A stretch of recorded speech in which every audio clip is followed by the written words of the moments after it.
This is Dan of Vagabond Buddha. We are back in Kuala Lumpur, Malaysia. We just got back from our world tour looking for the cheapest country to live in. In 16 months, we visited 5 continents and 13 countries. Each below link has the prices it costs to live in each spot we visited. This post is about the path we took around the world to find the lowest prices. If you're not interested in the path and just want to know the prices, then there's a link here you can click. It's just the numbers. Here's the crazy map showing all of the flights on the 16-month tour. The squiggly colored lines are on the flights, are the flights we took.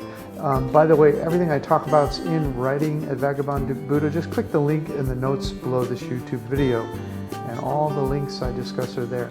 Okay, we started in Asia. Before we could leave Malaysia, Chung Hoi of Hobo Ventures had to complete the Mercedes-Benz style fashion show in Kuala Lumpur, Malaysia.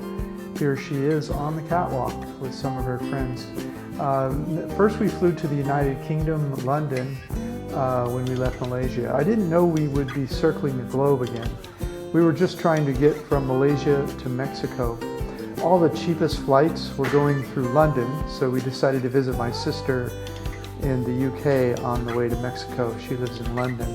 That is Chung Hoi under the London Bridge. She's celebrating her first trip to London. Mexico, part 1. After a week or so in London, we headed to Playa del Carmen, Mexico. Mexico has always been on my top 5 countries in the world, and I wanted Chung Hoi to see it, so we rented an Airbnb apartment there and hung out for a month. Here's a really large coupon for a large discount if you've never used Airbnb. By the way, if you click the little teaser above the YouTube video that says best places to retire world tour or cheapest country to live in, it will take you to the webpage for this tour and the numbers for cheapest. Next, we went to Tulum, Mexico for about a week. We later returned to Mexico on our early retirement world tour, but next we flew cheapest flights to Colombia in South America, links provided. Okay, so in Mexico we stayed in Playa del Carmen for about a month, in Tulum, Mexico for about a week before we headed to Colombia. Colombia, we spent more than a month in South America, or in Colombia I should say. Again, each of the below links include our cost of living and things to do for each place we visited. You see, Vagabond Buddha webpage and Vagabond Buddha YouTube channel had started to receive substantial traffic from 3 types of people. First, people interested in finding a great affordable paradise to retire. Second, people interested in cheap places to live internationally to reduce expenses while they work remotely or start an online business. And third, people who are interested in how to create passive incomes so the world becomes their playground. My best live or retire cheap in paradise locations in the world scratches the first 2 itches, and my Fire Your Boss and Travel the World free ebook helps scratch the 3rd itch. Links provided on the webpage and in the notes below this YouTube video. Okay, back to our world tour. Here is where we stopped in Colombia for our Living Cheap in Paradise research. Each link provides the data we collected. Bogota, Colombia, top things to do, best restaurants, cheap livability. It's a capital city. We were there about a week, and then we went to Medellin, Colombia, the garden city of permanent spring weather. And then Cartagena, the most worldly city in South America.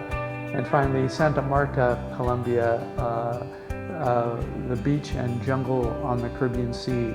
Again, all of these locations, we have a full travel blog and videos. You just click the link and visit, see the prices, where we ate, where we stayed, and everything. Ecuador, we took the land route from Colombia to Ecuador because we wanted to see this famous church along the border between Colombia and Ecuador. We really loved Ecuador, so we ended up spending almost 90 days there. Here's our route through Ecuador, including the Galapagos Islands, before we headed further south into Peru. We used local luxury buses to move about Ecuador, except when we flew to the Galapagos and back. Okay, stops in Ecuador. Otavalo, Ecuador, gorgeous mountain town in the north. Quito, Ecuador, a gorgeous colonial era capital of Ecuador. Cuenca, international living retirement haven. Guayaquil, the gateway to the Galapagos. We spent 3 weeks in the Galapagos, a week in Santa Cruz, a week in Isabela Island, and a week in San Cristobal. And we flew back to Guayaquil, Ecuador, and then headed south into Peru by luxury bus. Peru, we have a 60-day itinerary here of what we did and recommend for you if you like. We ended up staying in Peru for much longer than expected. It turned out to be much more interesting than I remembered from my first visit in 2009. I thought the northern part of Peru was even more interesting than the international favorite, Machu Picchu. Here are the main stops we made in Peru during our 2-month visit. You can follow this path from the north going south from Ecuador into Peru. Mancora, Peru, cheap hippie surfer town, great cheap food, partying, and surfing. Chiclayo in northern Peru, cost of living, things to do, must-see ancient archaeological sites. And then northern Peru, Cajamarca, cost of living, things to do.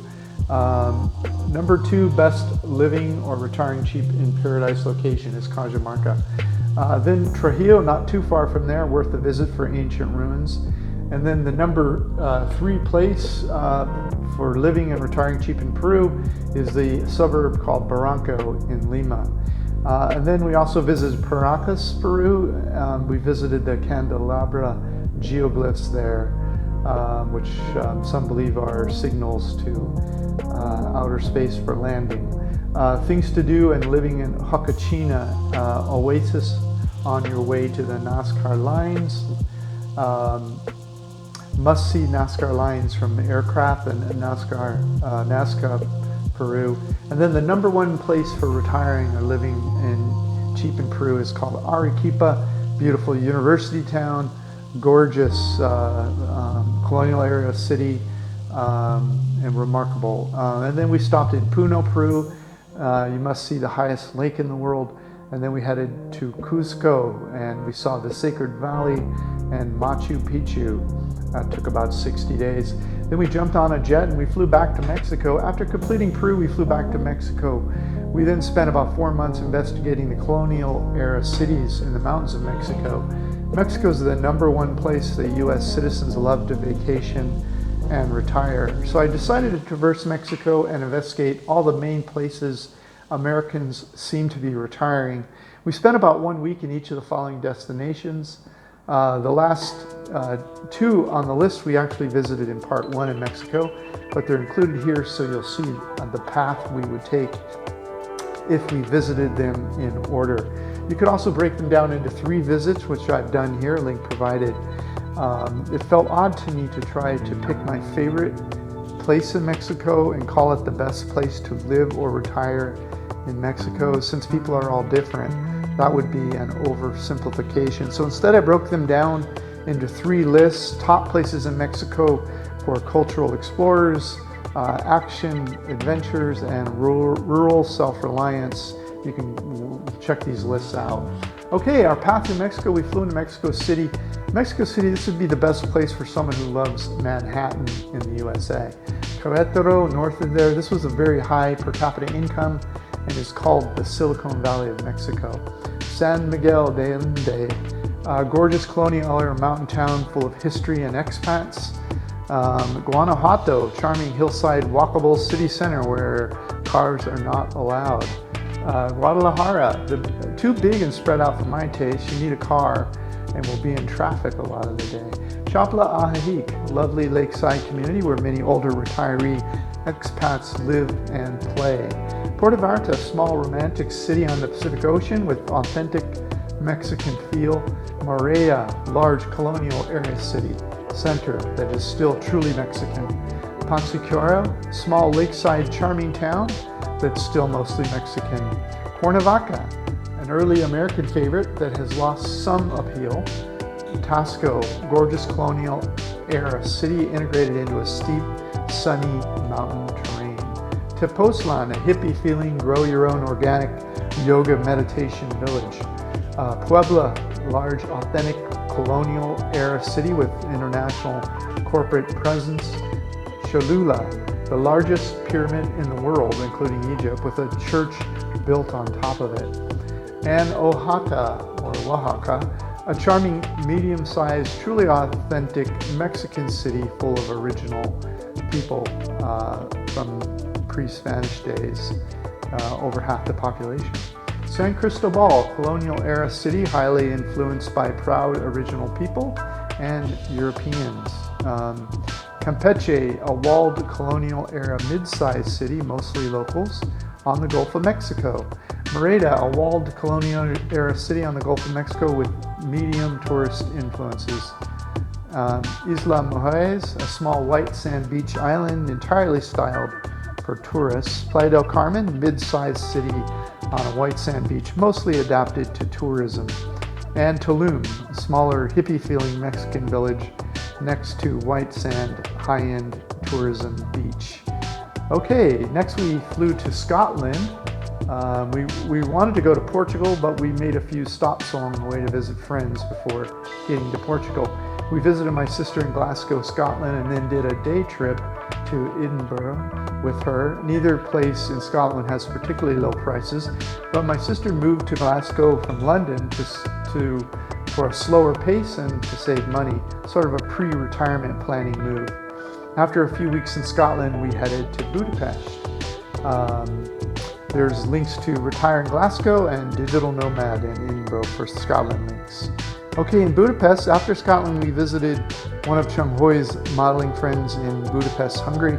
The prices have gone up quite a bit since my last visit to Budapest, but it's still cheaper than Western Europe. There's a link here, Retire Early in Budapest. Bratislava, Slovakia. While in Budapest, staying with friends, we made weekend trips to nearby Slovakia and Austria. At about $55 per day, Bratislava is a little more expensive than Budapest. Bratislava, Slovakia, weekend getaway, link provided. You can see all the prices there. Okay, Vienna, Austria. Vienna is a gorgeous place, but it's too expensive to consider for the cheap in paradise narrative that most of you are looking for. But this is a good place to mention cost savings as a lifestyle enhancer. You see, if you spend much of the year in a cheap in paradise location, you'll have money left over to visit higher expense locations like Vienna in moderation throughout the year. Next, we flew off to Lisbon, Portugal. Many of my friends have been visiting Portugal over the last decade or so, but I just hadn't made it over there yet. I had wanted to see both Portugal and Morocco, so this made a nice regional visit. I used regional travel to hit all the places in a region on my bucket list after I purchased an expensive international ticket into that region. By hitting all countries nearby when you are in a region, you check off a bunch of countries with one international flight. You can travel between countries on buses and trains. We both really loved Portugal and felt that it was a strong contender with Mexico in terms of what you were getting for your money. We spent about a month in Portugal. We stopped in Lisbon. Lisbon is the #1 retirement destination for Portugal. That's my personal ranking. There's a link here. Every place I'm mentioning has a link. You can see the prices, where to stay, and everything for this world tour. Number 2 in Portugal, I would say, is Porto, Portugal. There's a link here for that. And number 3, I would say Sintra, Portugal. It's a great spot if you have a little bit more money and you prefer smaller cities. And then there's 3 more stops in Portugal we really love, but I would call them more like weekend getaways. One's Évora, one's Coimbra, and the other is Aveiro. Then we headed off to Morocco. After Portugal, we spent about a month in Morocco. The typical European, Canadian, or American's probably not going to be interested in Morocco as a retirement haven. It certainly is an interesting, if not easy, place to visit. So instead of numbering these for retirement, I'll indicate which were my favorites for visiting. Okay, we went to Marrakesh. I would recommend that for 2 to 3 days. We went to the Sahara Desert, and that is a must-see while in Morocco. In Fez, worth a visit for 2 to 3 days. The Blue City, this is a must-see while in Morocco. Rabat, the capital, worth 2 or 3 days. Things to do in Casablanca, worth 2 to 3 days. And Azila, Morocco. This is a must-see while in Morocco. And then Tangier. Just do a day trip from Azila while you're in Morocco. Okay, Madrid, Spain. We had been on the road for 15 months and it was time to visit our families. It was almost Chinese New Year's, so Chung Hui had to go home and visit her family. I hadn't seen my family for even longer, so I needed to go to California. Chung Hui found the cheapest flights for her to Malaysia and for me to California. They both flew out of Madrid, Spain, so we decided to spend a few days in Madrid before making our connections. I would definitely put Madrid in the running for a cheap as compared to Europe retirement haven. We both really loved Madrid. Madrid, Spain, low-cost living, retire early, link provided. Okay, California. She headed off to Malaysia and I headed to California. I spent a month in California before returning to Malaysia to meet Chung Hui. About 2 weeks ago, I flew back to Malaysia and we're here in Kuala Lumpur again. Kuala Lumpur, Malaysia. It turns out that Kuala Lumpur is still one of the best live or retire cheap in paradise locations in the world. I'll post more on that as time permits. Chung Hui and I left on this world tour in October of 2017. I just arrived in Kuala Lumpur 2 weeks ago here in February 2019. Since I flew from California west to Malaysia, I completed a 16-month around the world tour. I visited 5 continents and 13 countries. Now that we're back in Southeast Asia, I'll be reporting on the cost of living here for the next few months, so stay tuned. This is Dan of Vagabond Buddha. The world is your home. What time will you be home for dinner? And remember, all of this is provided in links below. Thanks for listening.